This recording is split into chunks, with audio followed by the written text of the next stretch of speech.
আসসালামু আলাইকুম। নিউ ইয়র্কের ড্রপ ইন পিচ ব্যাটারদের জন্য পুরোপুরি বদ্ধ ভূমি। ইভেন রোহিত শর্মা পাওয়ার প্লেতে কিন্তু একটা লাইফও পেয়েছিলেন। পাওয়ার প্লেতে এমন দেখা যাচ্ছিল যে রোহিত শর্মার হেলমেটে বল লাগছে, কাঁধে বল লাগছে, স্ট্রাগল করছেন, আউটসাইড এজ হচ্ছে, ইনসাইড এজ হচ্ছে। হ্যাঁ, পাওয়ার প্লের পরের সময়টা খুব সাবলীল ব্যাটিং তিনি করতে পেরেছেন, কিন্তু পাওয়ার প্লের সময় মারছেন একদিকে, বল যাচ্ছে আরেকদিকে, বিরাট কোহলি বলের বাউন্সটা বুঝতে পারছেন না, এই রকমের একটা অবস্থা। এবং আমার কাছে মনে হয় যে ইন্ডিয়া টিম হয়তো বা এই পিচের এগেনস্টে আইসিসির কাছে কমপ্লেন করতে পারে, কারণ পাওয়ার প্লের সময়টাতে ইন্ডিয়া টিম যে 36টা বল ফেস করেছে, এর মধ্যে 24টা বল এমন ছিল যে 24টা বল হয় ব্যাটাররা বিট হয়েছেন, মিস করেছেন, ইনসাইড এজ হয়েছে, আউটসাইড এজ হয়েছে, উইকেট কিপারের কাছে বল গেছে। অর্থাৎ 36টা বলের মধ্যে 24টা বলই ইন্ডিয়ান ব্যাটাররা স্ট্রাগল করেছেন। আয়ারল্যান্ডের কথা তো আমি বাদই দিলাম, তবে পাওয়ার প্লেটা যাওয়ার পর রোহিত শর্মা একটু সাবলীল ব্যাটিং করতে পেরেছেন, বল পুরনো হয়েছে, ওই সময়টাতে ওয়েট করতে পেরেছেন রোহিত শর্মা, সার্ভাইভ করেছেন। আবারও বলবো, লাকিলি সার্ভাইভ করেছেন, একটা আউটসাইড এজে কিন্তু ক্যাচ হয়েও যাচ্ছিলেন। দ্য ফ্যাক্ট ওয়াজ পাওয়ার প্লের পর রোহিত শর্মা এই উইকেটেও যেভাবে পুল শটে ডমিনেট করেছেন, এই ব্যাপারটা রোহিত শর্মাকে আপনাকে ক্রেডিট দিতে হবে। এবং this is why Rohit Sharma is the best puller of the world, কারণ এই টাইপের উইকেটেও রোহিত শর্মা পুল শট, দুইটা পুল শট এত সুন্দর টাইমিং করেছেন।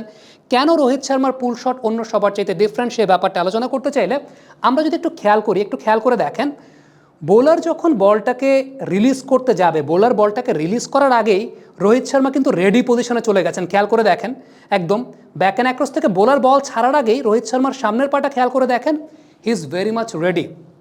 এই রেডি পজিশনে যাওয়াটাই রোহিত শর্মাকে অন্য সবার চাইতে আলাদা করে ফেলা, যে রোহিত শর্মা বোলার বলটাকে ছোড়ার আগেই তিনি একদম রেডি পজিশনে চলে যাচ্ছেন। দ্বিতীয়ত একটা ব্যাপার খেয়াল করে দেখেন, ব্যাকলিফটের অবস্থানটা, আমরা একটু বলটাকে প্লে করি, খেয়াল করে দেখেন বলটাকে খেলার সময় রোহিত শর্মার ব্যাকলিফটের যে অবস্থানটা, নর্মালি যেটা হয় যে ব্যাটাররা যখন পুল শট করেন, এই ব্যাকলিফটের অবস্থানটা সুইং করে ফাইন লেগ বরাবর চলে যায়, কিন্তু রোহিত শর্মা ওয়ার্ল্ডের একমাত্র ব্যাটসম্যান বলবো না, রোহিত শর্মাকে দিয়েই শুরু হয়েছে, এখন অনেক ব্যাটার সেটাকে সেই ইনফ্লুয়েন্সে তার মতো করে ব্যাটিং করার চেষ্টা করেন। খেয়াল করে দেখেন, এই যে এখান থেকে তিনি ব্যাটটাকে এই পাশে নিয়ে আসছেন। সো ব্যাটটাকে যখন রোহিত শর্মা এই পাশে নিয়ে আসছেন, তিনি অন্য ব্যাটারদের তুলনায় বেশি সময় পাচ্ছেন শটটাকে নেগোশিয়েট করার জন্য। কারণটা হচ্ছে, অন্যান্য ব্যাটারদের দেখা যাচ্ছে ব্যাটটা সুইং করে ফাইন লেগ বরাবর চলে যায়। সো এই যে ইন বিটুইন সময়টা, এই সময়টা তারা সেভ করতে পারেন না, যেটা রোহিত শর্মা করতে পারেন, যেহেতু তার ব্যাটের পজিশনটা খেয়াল করে দেখেন, ব্যাটের পজিশনটা কিন্তু এই জায়গাটা, অর্থাৎ স্লিপ বরাবর। তো এইখান থেকে যখন তিনি আলটিমেটলি বল তার কাছে আসছে, এই ধরনের উইকেটে যেখানে বাউন্স ট্রাস্ট করা যাচ্ছে না, বল অপেক্ষাকৃত দ্রুত আসছে, রোহিত শর্মা পুল শটটা কিন্তু খুব ভালো মতো এক্সিকিউট করতে পারছেন। খেয়াল করে দেখেন, বলটা ইনিশিয়ালি যেখানে এসেছিল, অর্থাৎ তার বুক বরাবর এসেছিল, এবং তিনি দেখে শুনে বুঝে একদম সময় নিয়ে, খুব দুর্দান্তভাবে সময় নিয়ে তিনি সেটাকে কিন্তু ফাইন লেগ বরাবর ডিসপ্লে করতে পেরেছেন। এনিওয়েজ, এটা আমরা বিরাট কোহলির বলটাকে দেখতে পাচ্ছিলাম এই মুহূর্তে, বিরাট কোহলি যেভাবে সুইংয়ে বিট হয়ে আউট হয়ে গেছেন। বাট রোহিত শর্মার পুলের জায়গাটা আবারও যদি একটু দেখাই খুব ভালো মতো, বোলার বলটাকে রিলিজ করার আগেই আমরা প্লে করি, রোহিত শর্মার ফিট মুভমেন্ট কমপ্লিট, দেন ব্যাকলিফটের অবস্থানটা এখান থেকে এই পাশে চলে আসবে, নর্মালি ব্যাটারদের এদিকে চলে যায়, বাট রোহিতের ব্যাটটা চলে এসেছে এই পাশে, এবং ইন বিটুইন তিনি টাইমটা সবচাইতে বেশি পাচ্ছেন। So that's how he has executed the pool shot, he executes the pool shot.